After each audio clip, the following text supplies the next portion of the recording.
Hello everyone, and we're going to do a lab on importing image planes. Now if you don't know what that is, what we're going to do is we're going to import an image into Maya, and then that will become our reference material to start a new model. Now I'm just going to go ahead and start the process, so follow along. Now the first thing we do is we have our blank file, and we're going to start to import an image plane. And how we do that is right here in your viewport you'll see this little button, and I'm trying to get the highlight to, there it is, image plane. So we're going to import an image plane. Now the first thing we want to do is, if we were to import it right now, let's just pretend. Oh, I want to make sure you guys can see what I'm doing here. I have it on my other screen. So as soon as I go ahead, let's see if that'll open up on here now. Close enough. So I'm going to go ahead and open up reference for models, and I'm going to start with this sword concept. So just an FYI, this concept art here that we have here is free for non-commercial use. So any type of image or reference material that you find online, it's always extremely important to know what the legality of the artwork it is you're possibly downloading or referencing, or so on and so forth. So I did research in this. This image is from Shutterstock. However, it's a complete free image they have on their site for non-commercial use, meaning that you cannot earn money using this image. That being said, we are not going to use anything. This is for educational use only. So just so you're aware. Now here is, I added this down here at the bottom for my purposes as far as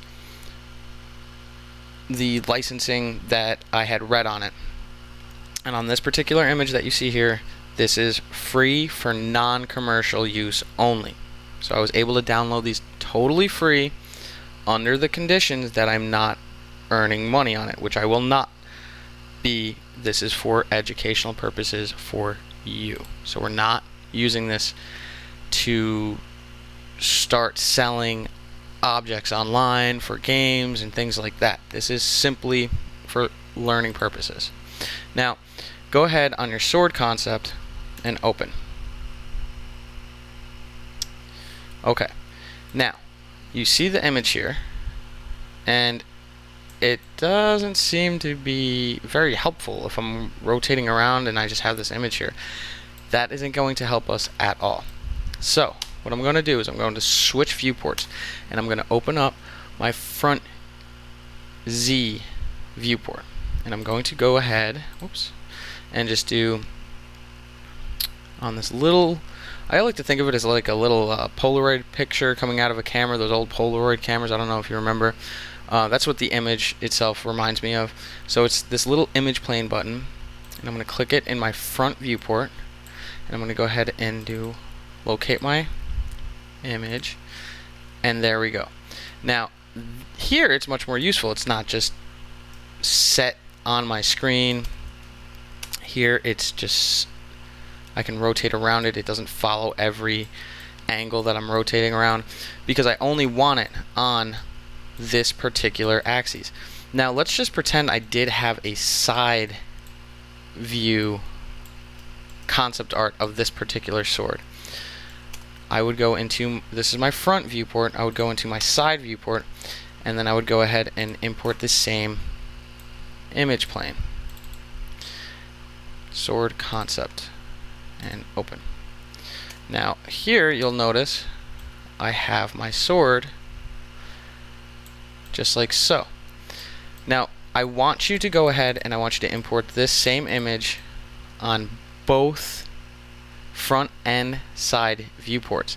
Now the other thing I want you to do is to take this sword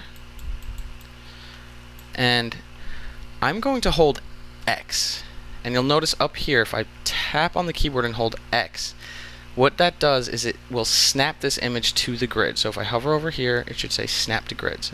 So I'm going to hold X while I'm doing this. It's just a keyboard shortcut, and I'm going to hold my shift button and middle mouse button, and I'm just going to snap it to the end of the grid. I'm going to do the same thing with this one, and I'm going to show you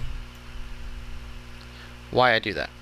Now, it kind of looks weird, but I'm going to be modeling this from these viewports. So we're going to create the model just how we have it. So we're going to follow both of these references.